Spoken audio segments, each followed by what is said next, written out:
자, 여러분 안녕하십니까? 자, 계리직 공무원 저 시험 준비하시느라고 수고 많으시죠?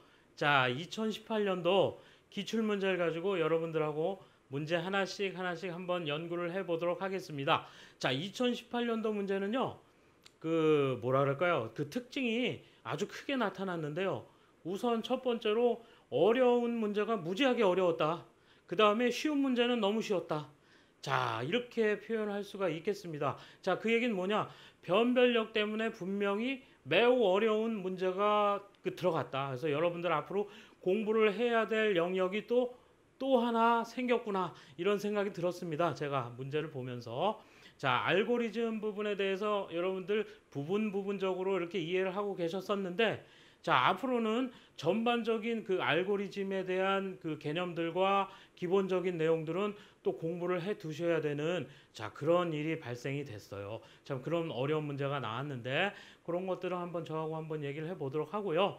자, 쉬운 문제는 누구든지 우리 계래직 공무원 그 뭐 공부를 조금만 하시는 분들이라면 쉽게 예상할 수 있는 그런 문제들이 있어요.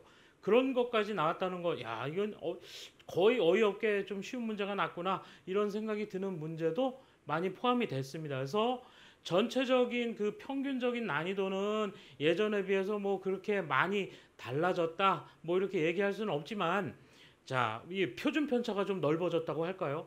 굉장히 어려운 문제와 그러니까 난이도 상과 난이도 하 사이의 그 편차가 굉장히 크다. 자, 그런 정도로 제가 뭐 그 종합해서 한번 경향은 말씀드릴 수 있었을 것 같아요. 굉장히 골고루 났고요. 자, 그래서 문제를 하나씩 보도록 하겠습니다. 저는 여러분들하고 계속 공부를 하게 될 석철입니다. 자, 한번 보시죠. 자, 문제 한번 보겠습니다. 자, 첫 번째 문제부터 보겠습니다. 자, 기억에 들어갈 용어로 옳은 것은 그랬어요. 자, 주어진 지문을 딱 보니까 우리가 굉장히 잘 알고 있는 내용들이에요. 주기억 장치의 물리적 크기의 한계를 해결한다. 그러니까 주기억 장치가 있는데 걔가 이제 그 사용할 공간들이 굉장히 그 가용 공간이 많이 줄어들게 되면 우리는 가상적인 그런 공간을 이용을 해가지고 사용을 할 수밖에 없다. 그래서 한계를 해결을 하기 위한 기법인데 주기억 장치의 크기에 상관없이 프로그램이 메모리의 주소를 논리적인 관점에서 참조한다. 자, 이 부분은 바로 여러분들 다 쉽게 알 수 있듯이, 자, 가상 메모리를 의미하는 겁니다. 자, 레지스터라는 부분이 있는데 여러분들 공부 저하고 많이 하셨죠? 레지스터라는 것은 사실은 우리 그 사람의 몸으로 생각을 한다면 그 두뇌 안에는 이제 생각을 하고 계산을 하고 하는 그런 영역이 있겠고, 그다음에 어떤 기억들이 저장되는 그런 장소가 있을 거예요. 그래서 두뇌 자체의 어떤 기억 공간이 바로 레지스터다. 그겁니다. 만약에 뭐 보조기억 장치, 주기억 장치 그러면 우리가 가지고 다니는 뭐 다이어리나 컴퓨터 같은 거, 그러니까 약간 내 몸과 거리에 떨어져 있는 그런 기억 장치 이렇게 생각하시면 되고, 뭐 보조기억 장치 그러면 뭐 그 요즘 그 하드 디스크나 아니면 SSD 같은 경우 좀 멀리 떨어져 있죠. 자, CPU하고 이런 경우는 도서관 같은 겁니다. 자, 이렇게 생각하시면 되고, 자, 정적 메모리, 자, 나와 있는 부분 한번 살펴보면 전원 공급이 되는 한 내용이 없어지지 않는, 그러니까 전원 공급이 되는 한 내용이 없어지지 않는, 자, 그러니까 전원이 끊어지면 내용이 없어져요. 그래서 자, 스테이틱, 그래서 램, SRAM이라고 얘기를 하는 거고, 자, 플래시 메모리, 우리가 지금 USB에 그 모든 어떤 뭐 정보들을 가지고 막 왔다 갔다 합니다. 자, USB가 바로 플래시 메모리의 가장 대표적인 거죠. 전원이 공급이 안 되고 있죠. 그래도 그 안에 기억되는 내용들이, 데이터들이 기억되어 있다. 그래서 연관된 개념들 전부 그 차이들을 잘 구별해 낼 수 있는지 낸 그런 그 평범한 그런 문제였습니다. 여러분들 다 자, 답을 가상 메모리로 다 맞추셨다고 생각을 하고요. 자, 그 다음 문제 한번 볼게요. 자, C 프로그램, 자, 소스 코드가 나왔습니다. 자, 한번 보겠습니다. 자, 코드를 보니까요. 자, 우린 기본적으로 써야 되고, 자, int i 이런 식으로 표현이 됐습니다. 그러니까 선언했죠. 정수형으로. 그리고 sum이라는 것이 0부터 시작을 하는 뭐 이런 그 변수를 지정을 해줬어요. 그 다음에 for 그리고 i는 1부터 i는 10 이하의 그러니까 정수죠. 그러면 1부터 10 사이의 정수니까 1, 2, 3, 4, 5, 6, 7, 8, 9, 10까지인데 i 플러스 이퀄 2 그랬으니까 그 가산되는 값들이 계속 2예요. 그러니까 처음 시작이 1인데 가산되는 값들이 2니까 어떻게 되겠어요? 1, 3, 5, 7, 9까지. 자, 이렇게 표현이 되는 그런 그 변수예요. 변수. 네, 이렇게 생각하시면 되고. 자, if 그리고 함수가 나왔는데 자, i%e. 자, 연산이 나왔습니다. 퍼센트 연산은 뭐죠? 나머지를 구하는 겁니다. i를 2로 나눴을 때의 나머지. 그 다음에 i%3 그랬어요. i를 3으로 나눴을 때의 나머지. 그리고 가운데 and 연산자. 뭡니까? 양쪽 다 참이 되는 경우에 continue 건너뛰어라. 그 얘기입니다. 자, 아닌 경우는 sum 해서 i들을 이것에 해당하지 않는 것이 되겠죠. 이것에 해당하는 경우는 continue로 건너뛰고 해당하지 않는 것들을 구해가지고 걔들을 다 더해서 답을 내라. 그런 얘기입니다. 자, 한번 정리한 내용 볼까요? 자, 여기 보시면 자, 퍼센트 연산자 제가 말씀드린 것처럼 나눈 나머지를 반환하는 것이고 자, 용례를 볼게요. A%B 그랬으면은 A를 B로 나눈 나머지를 A에 대입해라. 자, 그 다음에 논리고 and는 A와 B가 다 참이면 결과는 참이고 아니면 거짓이다 그 얘기죠. 자, continue는 현재 루프의 최후로 이동하는 자, 그와 같은 경우죠. 그래서 지금 제가 말씀드렸듯이 그 변수가 지금 해당하는 것이 1부터 시작해서 2씩 증가하고 있기 때문에 1, 3, 5, 7, 9 이렇게 5가지가 변수가 해당이 될 것인데 자, 이 중에서 i를 2로 나눴을 때 얘네들을 2로 나눴을 때 나머지를 보면 자, 2로 나눴을 때 나머지라면 0 또는 1 두 가지밖에 없겠죠? 자, 그러면 0이다 그러면은 거짓이고 1이다 그러면 참입니다. 자, 그런데 얘네들은 다 홀수이기 때문에 2로 다 나눠봤자 전부 나머지가 1로 끝나죠. 나머지가 1로 나오니까 얘들은 전부 다 해당이 되는 것이다. 그래서 영향을 주지 않아요.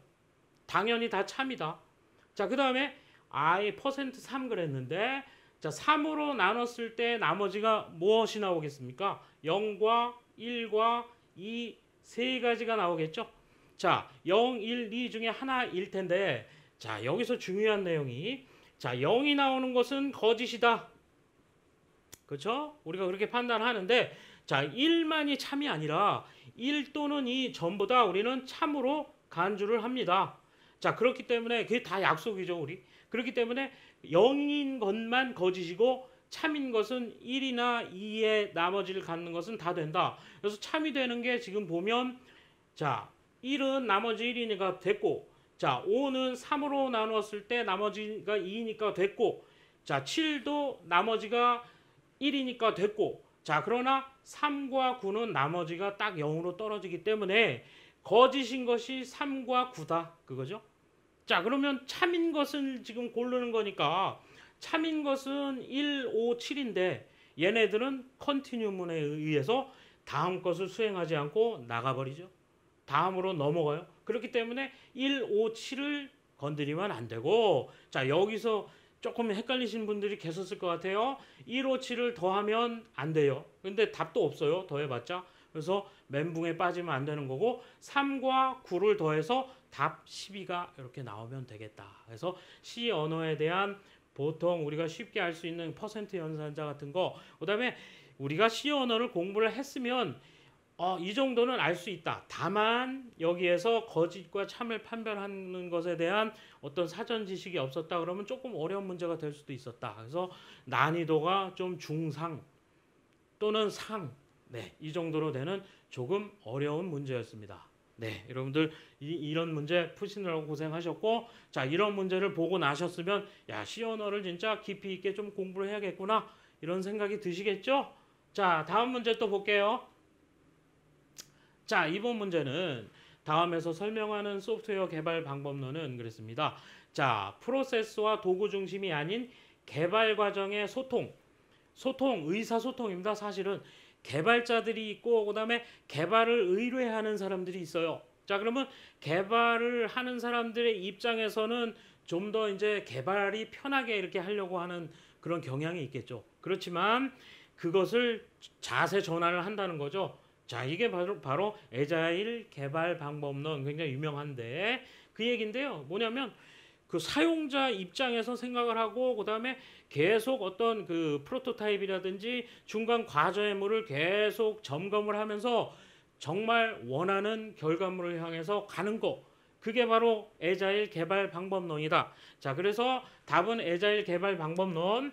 자, 다시 한번 정리를 해보면 개발 주기가 여러 번 반복이 되면서 개발 환경에 맞게 요구사항이 추가되거나 변경되는 거. 우리가 원래 개발자들은 추가되고 변경되는 걸 굉장히 싫어하거든요. 왜냐하면 일이 많아지니까. 그러나 좋은 그런 결과물을 내기 위해서는 이와 같은 애자일 개발 방법론이 중요하다. 이를 따라서 해야 한다. 그래서 여러분들 꼭 알아두셔야 할 그런 방법론입니다.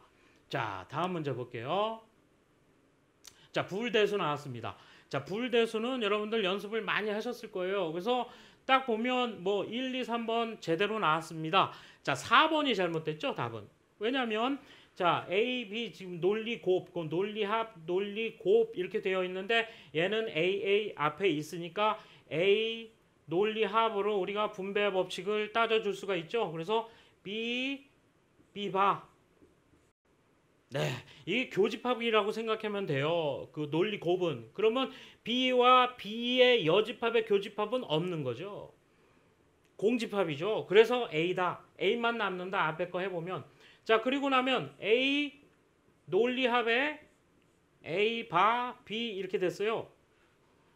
자, 그러면 뭐야? A 논리합. 자, 요것도 자, 끄집어내서 묶어줘야죠. A바 논리합 해주고 곱에 A 논리합 B 요거죠. 자, 얘도 날라갑니다. 그렇죠? A와 A의 여집합의 합집합이면 A다. 그렇죠? 그렇죠?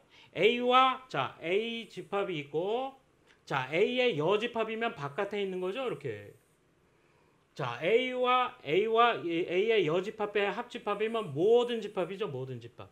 자, 모든 집합과 A 더하기 B, A 합집합 B와의 교집합은 얘밖에 없습니다. 그래서 답은 A 플러스 B로 나와야죠. 얘는 A 플러스 B로 이렇게 나와야 되는데 그냥 이렇게 나왔다. 그래서 틀렸다. 여러분들 다 한 번씩 점검을 해보시면서 한번 검사를 해보시기 바랍니다.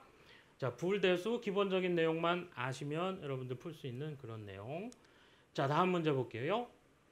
자, 배열과 연결 리스트에 대한 설명으로 옳지 않은 것은 자, 이런 문제들이 사실은 누구나 다 알 수 있는 그런 문제였다. 자, 연결 리스트의 특징과 장점만 알고 있으면 이 문제는 금방 답이 나오죠. 자, 이겁니다. 희소행렬을 표현하는데 비효율적이다? 그렇지 않죠. 희소행렬을 표현하는데 매우 효율적이다. 연결 리스트는. 자, 엄한 짓을 안 한다는 거죠. 희소행렬 여러분들 아시듯이 자, 0과 1로 되어 있는 행렬들인데 중간중간에 0이 많이 껴있고 1이 별로 들어가지 않아요. 그럼 이거를 모든 것들을 주소를 부여를 해가지고 다 데이터들을 집어넣느니 자, 연결 리스트를 이용을 해서 자, 데이터가 들어있는 것들만 이렇게 연결을 시켜서 쉽게 표현할 수 있는 아주 그런 효율적인 방법이 있다. 그게 바로 연결 리스트다 그 얘기죠. 그런데 거꾸로 얘기했죠. 비효율적이다. 그래서 잘못된 겁니다. 다시 한번 정리를 해보면 연결 리스트의 특징은 노드 삽입 삭제 시 이동이 필요치 않다. 원래 있던 자리에서 연결만 하면 된다. 주소들을. 자, 기억 공간을 그래서 줄여줄 수가 있다. 자, 이와 같은 내용. 그래서 여기 희소행렬을 연결 리스트로 표현하면 기억 장소가 절약된다. 자, 우리 교재에 그대로 들어있는 내용입니다. 자, 이와 같은 내용들을 사전에 공부를 하신 분들이라면 뭐 이렇게 쉬운 문제가 나왔나 라고 생각할 정도로 쉽게 풀 수 있는 그런 내용이었습니다. 자, 네. 자, 프로세스, 자, 선입선출 스케줄링 나왔습니다. 자, 응답 시간에 관련된 문제는 지난번에도 났었죠. 자, 그때는 라운드 로빈 그 스케줄링 방식이었는데, 자, 요번 시험은 더 쉬운 거. 자, 선입선출. 우리가 제일 쉽게 풀 수 있는 선입선출 방식의 스케줄링이 나왔습니다. 그래서 그렇게 어려운 문제가 아니었다. 자, 너무 이제 겁을, 이거, 뭐 계산할 때마다 복잡하던데, 맨날 틀리던데, 이런 생각하지 마시고, 그 자신 있게 이 문제에 임하셨다면 쉽게 풀실 수 있던 그런 문제입니다. 자, 보시면 프로세스가 P1, P2, P3, P4 네 가지의 프로세스가 순차적으로 들어오고 있죠. 자, 도착 시간은 0, 2, 3, 4. 자, 이런 식으로 들어오고 있고 처리 시간이 각각 이렇게 주어져 있습니다. 자, 그렇다면 선입 선출 방식이란 뭐냐? 먼저 들어오는, 그러니까 무조건 선착순이죠. 먼저 들어온 프로세스를 무조건 다 처리를 해줘야 된다. 먼저 들어오지 못했다면 앞에 것이 처리될 때까지 기다려줘야 된다. 그 얘기죠. 자, 그렇기 때문에 응답 시간 그러면 뭡니까? 기다리는 시간까지 포함을 해야 된다. 단순히 처리 시간만 하면 안 되고 그렇게 해서 평균을 내면 된다. 여러분들 잘 아시는 내용이죠. 그래서 처음에 지금 도착 시간이 자 프로세스가 자 이렇게 타임이 간다고 치면 프로세스가 첫 번째 P1이 들어온 게 도착 시간이 0이었어요. 그렇죠? 자 0에서 들어와 가지고 처리 시간이 2초까지니까 뭐 물론 마이크로 세컨드겠지만 편의상 초로 얘기를 하겠습니다. 자 2초 동안에 문제가 저 프로세스가 다 완료가 되겠다. 그 얘기입니다. 그래서 얘는 응답 시간 자체가 아무런 방해도 받을 필요도 없고 누가 먼저 중간에 들어왔더라고도 전혀 영향을 주지 않기 때문에 2초라는 그런 응답 시간을 갖는다 생각하시면 되고요. 자, 두 번째 것도 너무나 고맙게 도착 시간이 딱 맞게 왔고 또 그리고 처리 시간 2초 동안에도 자, 이렇게 들어갔으니까 0초에서 2초에서 이제 4초가 되겠죠. 처음 시작해서부터. 자, 4초까지 왔는데 얘 또한 2초 딱 그 자기한테 처리할 그 시간 처리 시간 동안 아무런 방해를 받을 것이 없기 때문에 2초 동안에 이렇게 들어왔다. 그래서 딱 앞에 거 끝날 시간에 들어온 것 때문에 얘도 처리 시간이나 응답 시간이 똑같이 나온다. 자, 이렇게 생각하시면 되겠죠? 자, 문제는 이제 세 번째 거부터인데 자, 프로세스 P3를 보니까 도착 시간이 3초예요. 그러니까 그 얘기는 뭐냐? 자, 여기에 이 두 번째 거 프로세스가 돌고 있는 와중에 들어왔습니다. 이렇게 P3가. 그렇죠? P3는 그런데 처리 시간이 3초가 필요한데 3에서 4까지는 일을 못하고 있는 거죠. 자기 거 처리가 안 되는 거죠. 그래서 1초를 기다리고 있고 그 다음에 여기서부터 3초가 더 가야죠. 그래서 7초가 되겠습니다. 자, 4에서 7까지 3초가 가는 동안에 얘는 P3가 완료가 되겠죠. P3가 여기서. 자, P3가 완료가 되는데 얘는 4에서부터 7까지밖에 3초 동안의 처리 시간을 했지만 자, 앞에 들어온 게 3초였기 때문에 1초가 더해져서 응답 시간은 4초가 되겠습니다. 그렇죠? 처리 시간은 3이지만 응답 시간은 한 1초가 더 포함이 돼야 된다. 자, 마지막 것도 마찬가지입니다. 도착 시간이 4초예요. 그러면 여기에 지금 4초일 때 이미 P4는 들어왔어요. P4가 딱 들어왔어요. 들어왔는데 처리 시간은 9초가 필요하다. 그러면 언제부터 일을 할 수 있느냐? 자, 이 7초 순간에 P3가 완벽하게 다 일을 끝내고 난 다음부터 이제 자기 시간입니다. 그래서 이 다음부터 9가 들어가야죠. 9초가 이 다음부터 들어간다. 그렇죠? 그러면 여기는 9초를 썼고 그 앞에 P4에서 10, 11, 12초 이렇게 전체적으로는 응답 시간이 12초가 되는 거죠. 이렇게. 그렇죠? 자, 그래서 지금 이 내용들을 전부 더해서 평균을 내면 된다. 그래서 2, 4에서 8 해가지고 20 돼서 4로 나누니까 답은 5가 되겠습니다. 자, 여러분 쉽게 풀 수 있는 그런 내용이었습니다. 너무 겁만 먹지 않으면. 그렇죠? 자, 그 다음 문제 한번 볼게요. 자, TCP/IP 프로토콜. 자, TCP/IP 프로토콜은 정말 자세하게 우리가 공부를 했습니다. 뭐 헤더에 대한 내용도 그렇고요. 자, 그렇기 때문에 TCP/IP가 가지고 있는 기본적인 그런 어떤 성질들, 그다음에 그 어떤 내용들만 좀 알고 있으면 이 문제는 굉장히 그 기본적인 문제다. 그래서 제가 서두에 말씀드렸던 이 정도는 그 예상할 수 있는 그런 문제다. 그런 것 중에 하나죠. 그죠? 자, 한번 보시면 답은 뭐 이렇게 나오는데 왜냐? 자, 여기서 말하는 게 이제 패킷이 목적지에 도달할 수 있도록 한다라는 말 때문입니다. 자, 패킷이 뭡니까?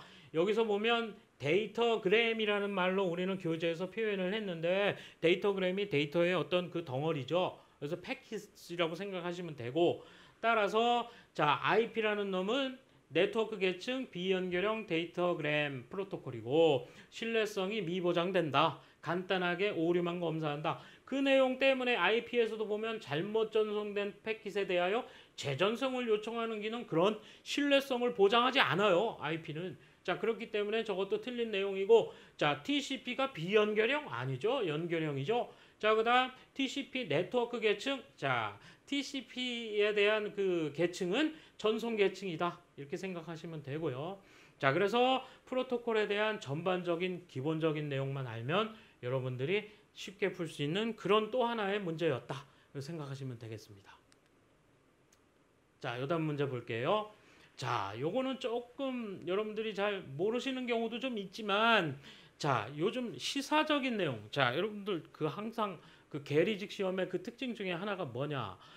그 당시에 조금 시사적인 그런 내용들이 좀 포함이 많이 된다 그 얘기입니다. 요즘 한창 그 인공지능이라던가 아니면 뭐 그 학습하는 기능들 뭐 이런 거에 대한 내용이 상당히 많이 나오고 있는데 자, 그런 내용이 어떤 기초적인 그런 내용이 되겠다. 자, 프랭크 로젠블라트라는 분이 고안한 것인데 인공신경망 및 딥러닝에 기반이 되는 알고리즘이다. 자, 딥러닝이라는 내용이 한창 또 이렇게 그 이슈화되고 나니까 그것에 기반이 된 그런 알고리즘쯤은 알고 있지 않겠느냐. 우리 수험생 여러분들이 그런 어떤 그런 관점에서 아마 문제를 출제를 하지 않았나 이렇게 생각됩니다. 그래서 퍼셉트론이라는 자, 이와 같은 답인데 자, 하나씩 살펴보면 자, 퍼셉트론이라고 하는 것은 뇌가 학습하는 그 내용을 처음으로 최초로 그 모델을 그대로 따서 컴퓨터에 도입을 한 겁니다. 그래서 우리가 뇌가 학습을 할 때 어떻게 얘기를 하느냐? 뇌라는 것은 그 신경망 조직이잖아요. 그러다 보니까 신경이라는 것은 그 수용체가 있어요. 그 어떤 감각들. 그래서 수용층, 연합층, 반응층. 자, 이와 같은 것을 그 모델링을 해가지고 그것에 맞춰서 학습할 수 있도록 만드는 그런 어떤 그런 기계다. 이렇게 생각하시면 됩니다. 자, 그리고 맵 리듀스라고 하는 것은 자, 구글에서 개발을 한 건데 그 대용량의 그 데이터를 처리를 하기 위해서 병렬 처리를 하는 아주 그 유명한 그런 기법이다. 여러분들 생각하시면 되고요. 디지털 포렌식 그러면 자, 포렌식이라고 하는 것은 뭐냐? 자, 법의학입니다. 법의학. 그래서 우리가 범죄가 일어났을 때 그 시신을 뭐 부검을 한다든지 뭐 이와 같은 일들을 하는데 디지털 포렌식 그러면 뭐냐? 그 범죄에서 사용이 된 어떤 디지털 기기들의 그런 어떤 데이터라든지 그 데이터의 어떤 그 데이터가 어떤 데이터가 또 많이 들어있는지 그와 같은 것들을 다 분석을 해가지고 범죄를 소명하는 자, 그런 범죄 단서를 찾아내는 그런 수사 기법 여러분들 많이 그 요즘 많이 듣고 있죠. 그래서 그런 내용들을 이렇게 모아서 그 새로운 그 어떤 그 용어를 여러분들이 공부를 하고 있는지 그거를 알아보는 그런 문제였습니다. 꼭 그런 문제가 끼고 있죠. 그래서 여러분들 눈과 귀를 항상 열어두고 계시라 하는 말씀 제가 늘 드렸어요. 자, 그래서 요 문제도 좀 익숙한 그런 내용이었다. 그렇게 생각하시면 되고요. 자, 다음 관계형 데이터베이스의 뷰. 자, 뷰에 대한 것도 장점으로 옳지 않은 것. 이 또한 그렇게 어려운 문제는 아니었어요. 그죠? 뷰의 기본적인 내용만 알면 돼요. 자, 뷰라는 게 뭡니까? 원래 데이터베이스가 쭉 이렇게 만들어 놓은 상태가 있는데 얘들을 갖다가 이제 필요한 경우에 따라서 가공을 하기도 하고 그걸 사용을 하기도 하는데 뷰는 뭐냐면 그 데이터베이스들을 깊숙이 가공을 하는 게 아니고 여기저기 잘 조합을 해가지고선 그 어떤 종합적인 어떤 뷰 그러니까 어떤 화면을 만들어낸다 이렇게 생각하시면 돼요.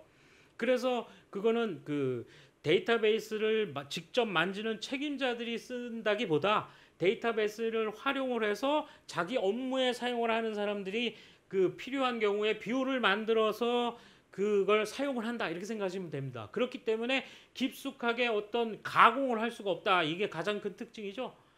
자, 그런데 뷰의 장점이 굉장히 많죠. 자, 그래서 뷰를 한번 살펴보면 자, 뷰 보니까 어떤 릴레이션에서 유도된 가상의 릴레이션이다. 진짜 릴레이션을 새로 만드는 게 아니라 릴레이션인데 가상이다. 그래서 대부분의 일반 릴레이션 사용과 동일하지만 거의 몰라요. 사용자들은 데이터베이스를 건드린 건지 알아요. 그러나 그게 아니라 삽입이나 갱신이나 삭제와 같은 이런 깊숙한 관여를 할 수가 없다라는 게 특징이죠. 자, 그래서 여기 이런 말이 있어요. 뷰에 대한 연산의 제약이 없어서 연산의 제약이 있습니다. 그래서 효율적인 응용 프로그램 개발이 가능하다. 잘못된 내용입니다. 그래서 기본적인 뷰의 특징만 알고 있어도 풀 수 있는 그런 문제였다. 이렇게 생각이 됩니다. 다음 문제도 볼게요. 다음에서 설명하는 알고리즘 설계 기법으로 가장 알맞은 것은 자, 이 내용은 여러분들이 잘 모르는 분들이 많으실 겁니다. 그래서 제가 서두에 말씀드렸듯이 여러분들이 이제 깊숙하게 공부해야 될 분야가 하나 더 늘었다. 그 얘기입니다. 그게 뭐냐? 바로 알고리즘입니다. 알고리즘. 자, 그래서 알고리즘을 공부를 하면 이와 같은 내용들을 공부를 하게 됩니다. 자, 뭐냐? 자, 동적 계획법, 탐욕적 알고리즘, 재기 프로그래밍 요 정도는 좀 아실 수 있어요. 재기는. 자, 근사 알고리즘. 자, 말만 들어도 조금 어떤 감이 오긴 하는데 해결하고자 하는 문제의 최적해. 자, 최적해가 그 솔루션인데 부분 문제들의 최적해들로 구성되어 있을 경우 무슨 얘기냐면 자, 전체적인 문제가 있어서 그거에 대한 해를 구해야 되는데 요 부분에 대한 해들이 있어요.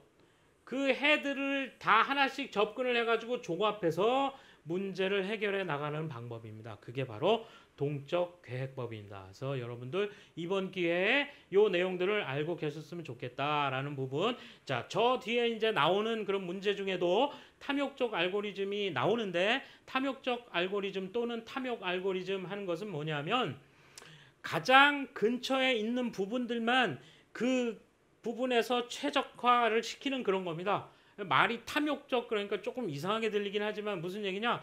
멀리 있는 것들 지금 신경을 쓸 겨를이 없다. 가장 가까이 있는 것들만 먼저 계산을 막 해내서 그거에 대한 최적적인 그런 가장 근접한 거를 구해내자라는 게 바로 탐욕적 알고리즘입니다. 자, 재기 프로그래밍. 자, 제가 뭐 정리를 해놨으니까 자, 한번 볼게요. 동적 계획법 지금 말씀드린 것처럼 전체를 부분으로 해석을 해서 해결해 나간다. 자, 탐욕 알고리즘 지금 말씀드렸고요. 재기 프로그래밍 하나의 함수에서 자신을 다시 호출한다. 자, 무슨 얘기냐? 점화식 같은 겁니다. 여러분들 기억이 나실지 모르겠는데 학창 시절에 수열을 정의를 할 때 점화식이라고 있어요. AN을 정의를 해야 되는데 자기 자신이나 자기 바로 앞전의 항을 집어넣어서 계속 돌고 도는 거. 그게 바로 재기 프로그래밍이다. 자, 그리고 근사 알고리즘은 문제에 대한 최적해를 구할 수가 없다. 그렇기 때문에 가장 근사적인 근접한 값을 하는데 만족하는 그런 알고리즘입니다. 자, 이와 같은 것들 이번 기회에 여러분들 알고 계셨으면 좋겠고요. 다음 문제. 자, 입출력 장치인데 얘 뭐라고 그랬냐면요. 중앙 처리 장치부터 입출력을 지시받은 후에 자신의 명령어를 실행시킨대요.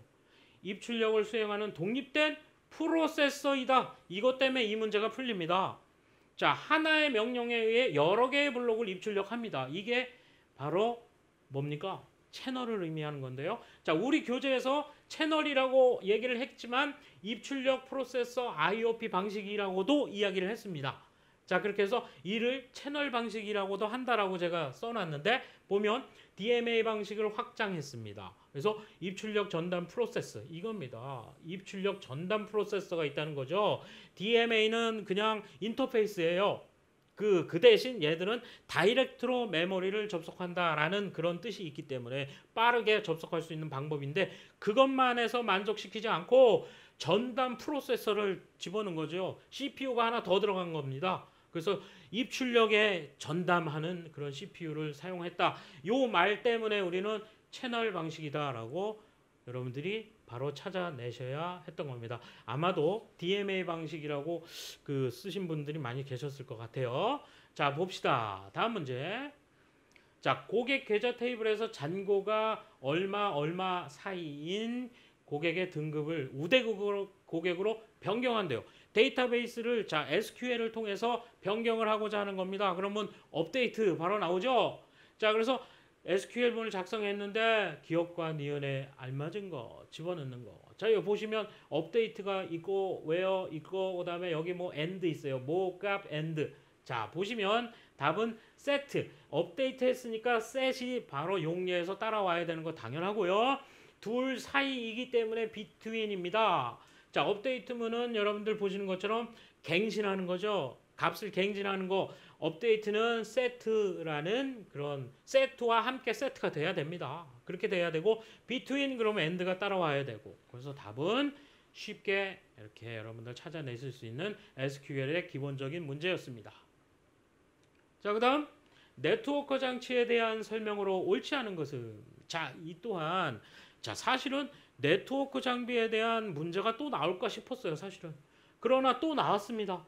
그리고 게이트웨이라는 사실은 오래된 그런 개념에 대한 답이 나왔어요. 4번이 되겠는데 자 게이트웨이는 사실은 요즘은 존재를 하지 않고 뭐 라우터 안에 다 포함이 되어 있습니다. 자 그렇게 되어 있는데 게이트웨이에 대한 특성은 물론 우리 교재에서 다 나와 있는 그대로 되어 있기 때문에 그대로 공부를 하신 분들이라면 쉽게 문제를 풀 수 있었어요. 자 게이트웨이는 둘 이상의 다른 프로토콜입니다. 근데 얘는 뭐라 그랬습니까? 동일 전송 프로토콜을 사용한다. 그래서 틀린 거죠. 이것 때문에. 자, 나머지는 보면 상호 연결해서 정보를 수집하고 OSI 응용 계층, 컴퓨터와 공중통신망, 랜과 공중통신망, 자 이와 같은 것들을 접속하는 장치다. 해서 기본적인 네트워크 장치에 대한 개념 알고 계시면 여러분들 푸실 수 있다. 이렇게 생각하시면 되고요. 자, 요번 문제 볼게요. 자, 요거는 가로 안에 들은 겁니다. 자, 유사한 문제를 해결하기 위해서 설계들을 분류하고 각 문제 유형별로 가장 적합한 설계를 일반화한다 그랬어요. 그리고 체계적으로 정리한다 그랬고, 자, 이런 걸 바로 우리는 디자인 패턴이라고 합니다. 무슨 얘기냐면 요즘 그 프로젝트를 그 뭐 수행을 할 때는 말이죠. 예전에 했던 프로젝트를 재사용하는 경우가 상당히 많다.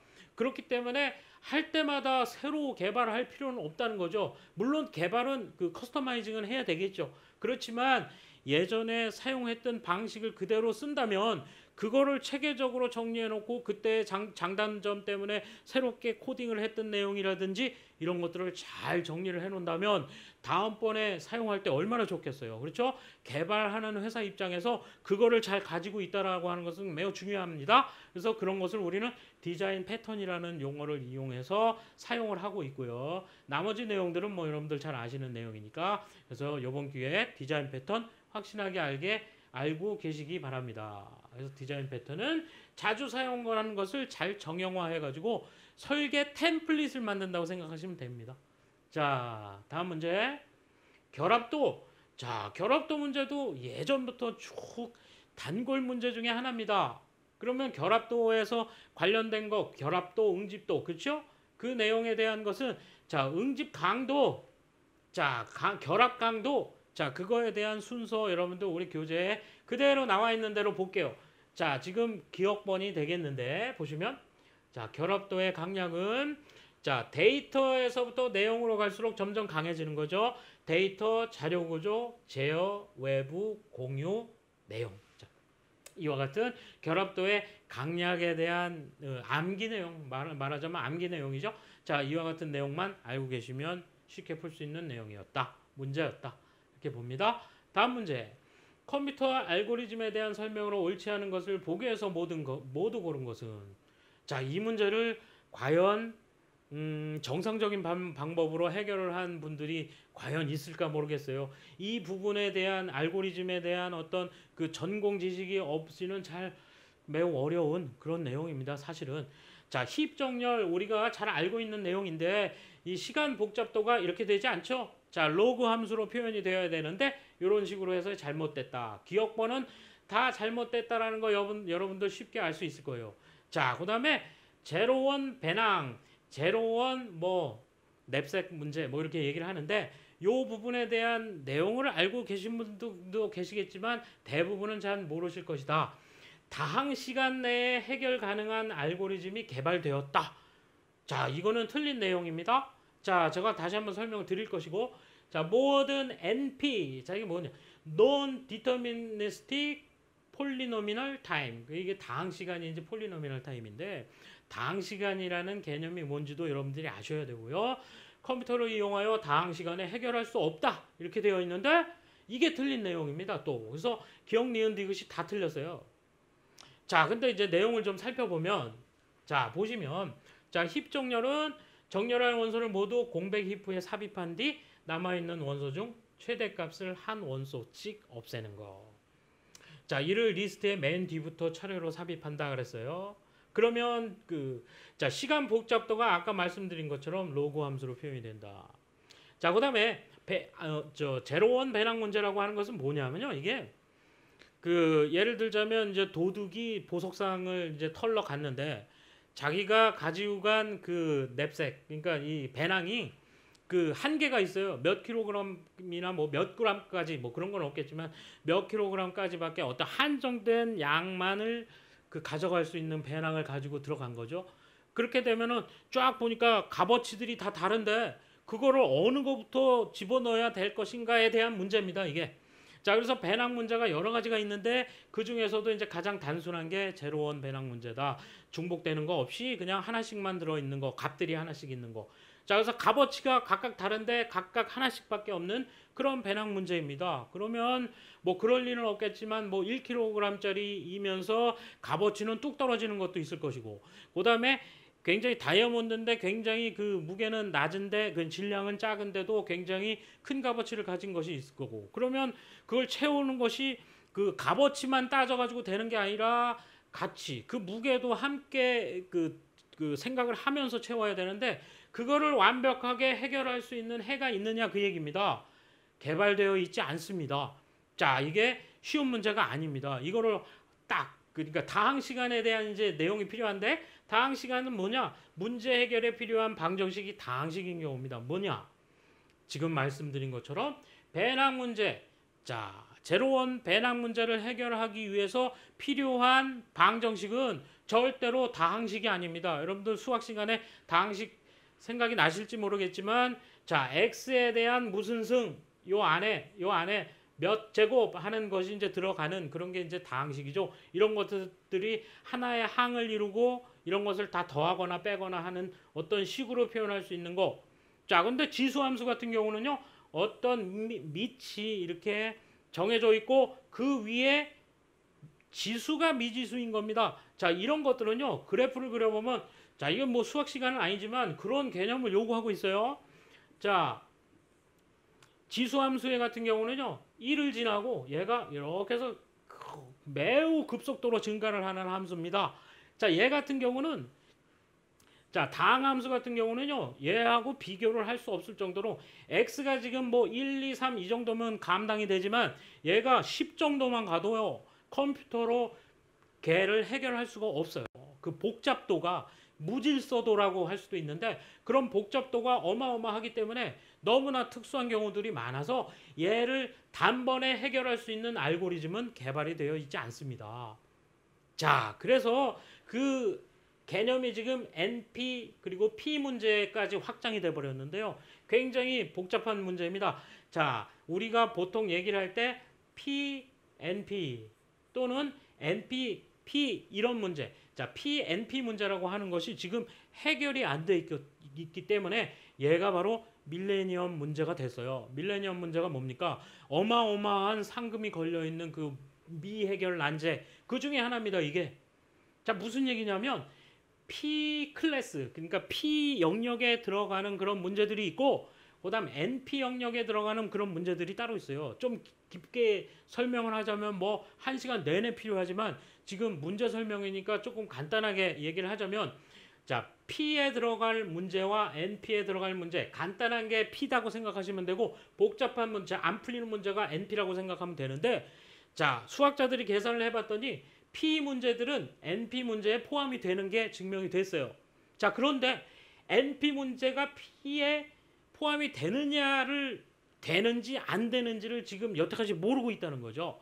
이 안에 분명히 P 문제로 전이를 시킬 수 있는 그런 문제가 있는 반면에 지금 현재로서는 그 문제가 P 문제로 전이가 되지 않는 문제가 존재하기 때문에 얘는 이것도 아니고 저것도 아니에요. 그래서 P가 NP와 서로 같냐? 우리가 예전에 집합 시간에 포함 관계를 따질 때 A가 B에 포함이 되고 반대로 B가 A에 포함이 되면 얘는 서로 같은 거죠. A는 B예요. 같은 건데 지금 한쪽은 됐는데 한쪽이 안 돼 있다. 그래서 같다고 얘기를 할 수가 없다. 그래서 진짜 같은 건지 안 같은 건지를 모른다라는 이런 밀레니엄 문제이죠. 그래서 이 문제가 해결이 안 된 상태이기 때문에 다음 시간에 해결할 수 없다고 볼 수 없어요. 다음 시간에 해결할 수 있는 것도 존재하거든요. 그렇죠? 자, 그래서 이 여러분들이 정상적인 방법으로 풀기 매우 어려웠을 것 같다. 자, 차제에 기회가 된다면 제가 이 알고리즘에 대해서 자, 특히 PNP 문제에 대해서 한번 1시간 정도 강의를 할 수 있습니다. 자, 그때를 여러분들 뭐 예고를 해드리죠. 자, 다음 문제 볼게요.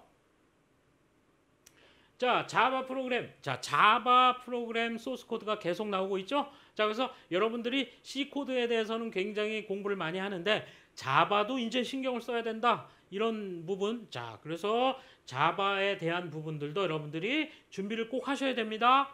자, 여기서 보면 자, 그러나 C 언어와 상당히 비슷한 부분이 있기 때문에 설사 자바 프로그램에 대한 소스 코드를 잘 모르신다고 하더라도 지금 나와 있는 연산자들을 우리가 C 언어에서 사용하던 것들이기 때문에 유추해서 여러분들이 풀 수 있었다. 이렇게 생각이 됩니다. 자, 볼까요? 자, 뭐라고 그랬냐면 int a 그래가지고 자, 101이라는 그런 정수가 정의가 되어 있는데 얘를 갖다가 a를 갖다가 오른쪽으로 2비트, C비트 하라는 거죠. 그리고 나서 이 가로가 이렇게 돼 있으니까 그리고 나서 왼쪽으로 3비트를 C비트를 해라 그 얘기입니다. 자, C비트라는 게요. 자, 이진법을 지금 사용을 하기 때문에 2비트가 C비트가 됐다라는 것은 2비트라 그러면은 2의 제곱이니까 4다. 그쵸? 그 다음에 자, 3비트라면 2의 세제곱이기 때문에 8이다. 요거 쉽게 알 수 있는데 자, 오른쪽으로 갔다라는 것은 뭐냐면 자, 오른쪽으로 척척 갔으니까 얘는 나눠주는 겁니다. 그래서 2의 제곱으로 나눠주고 먼저 그 다음에 2의 세제곱으로 곱해줘라 그 얘기입니다. 그렇죠? 자, 그거를 이진법으로 바꿔가지고 하는 방법도 있고 그 다음에 제가 말씀드린 것처럼 십진법으로 바로 다이렉트로 계산을 할 수가 있다. 십진법으로 계산할 적에 소수점 이하가 나오는 건 그냥 버리면 되겠고요. 자, 그래서 정리를 한번 해보면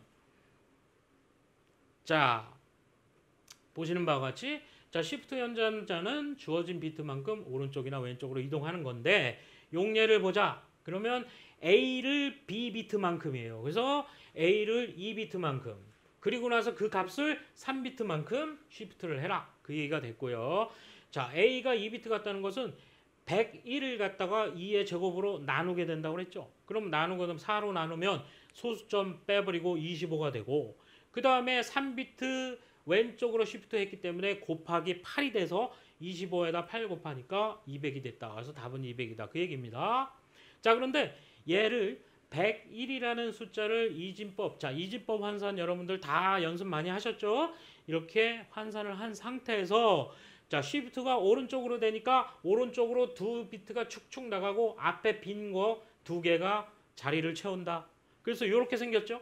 이렇게 생긴 놈을 다시 한번 왼쪽으로 시프트를 3번 했다. 그렇기 때문에 왼쪽으로 쭉쭉 나가면 앞에 있던 놈들 3개, 0 3개 없어지고 110부터 해가지고 쭉 마지막에 뒤에 0이 들어가고요. 그래서 이렇게 해서 자리를 채우게 된 상태의 것을 다시 환산을 하면 200이 된다. 그 얘기입니다. 자, 그래서 여러분들 자바지만 C 언어를 잘 알고 계시면 쉽게 풀 수 있는 문제였다.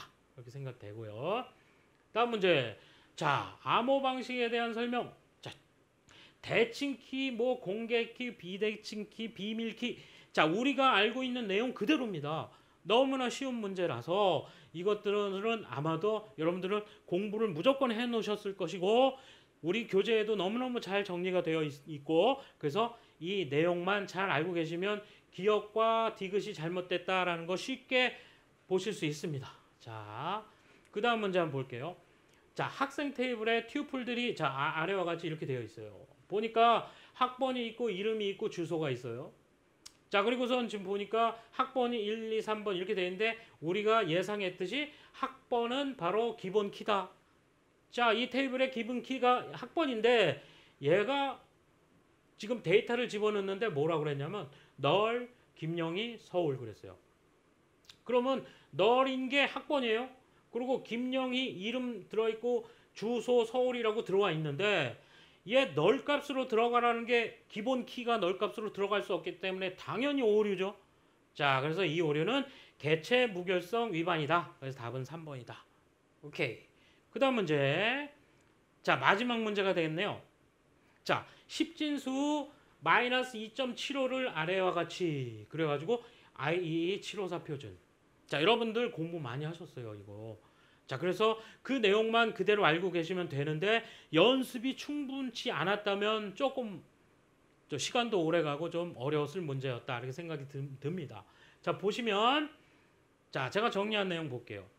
이 IEE 표준 형식을 보면 부호에 1비트가 들어가고 맨 앞에 그 다음에 지수부에 8비트가 배당이 되어 있어요. 그렇죠? 그 다음에 가수부에 23비트. 그래서 지수부 표현에서 바이어스 127을 무조건 더해주기로 우리는 약속을 하고 있다. 그리고 마이너스 2.75라고 주어진 저 수인데요. 얘가 십진수죠.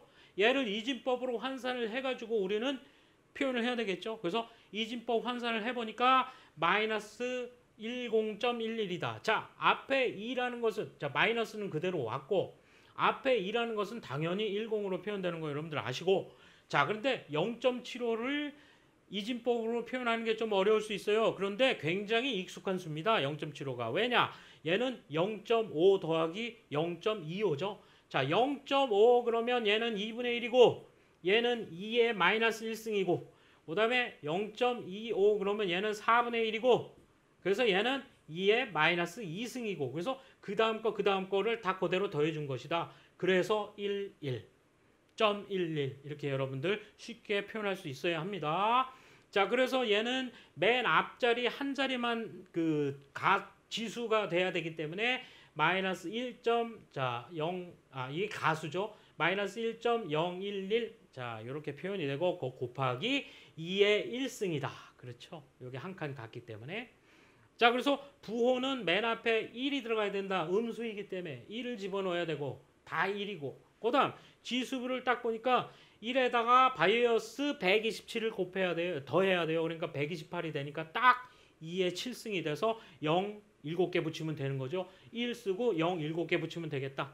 그 다음에 이제 가수부 보면 소수점 앞에 1은 무조건 감추게 돼 있죠. 다 똑같으니까. 그리고 소수점이 그 이하 자리만 표현을 해보면 지금 이 부분은 011이었기 때문에 011이었기 때문에 011 쓰고 나머지 뒤는 모두 0으로 채운다 해서 정답은 4번. 여러분들 이 표준 형식만 잘 알고 계셨으면 그리고 이진법 환산만 잘 하셨으면 풀 수 있는 그런 문제였다. 자, 이렇게 생각이 됩니다. 자, 여러분들 저하고 지금 공부하시느라고 고생 많으셨고요. 자, 기출문제는 매우 중요합니다. 왜냐하면 그동안의 그 경향들이 어떻게 변하고 있는지를 여러분들 보실 수 있고 자, 그거를 뭐 굳이 얘기하자면 그 시사성이 있는 것들은 여러분들 눈과 귀를 꼭 열고 계시라는 거 제가 누차 말씀드리고 있는 거 계속 나오고 있죠. 그리고 범위가 점점 확장이 되고 있다. 그러나 그 깊이도 또 뭐 어느 부분은 좀 깊어지고 있다. 그래서 변별력 있는 문제들도 좀 포함이 되니까 여러분들 항상 관심을 갖고 공부를 좀 확장할 필요가 있다. 이렇게 생각이 됩니다. 자, 여러분들 오늘 수고 많이 하셨습니다.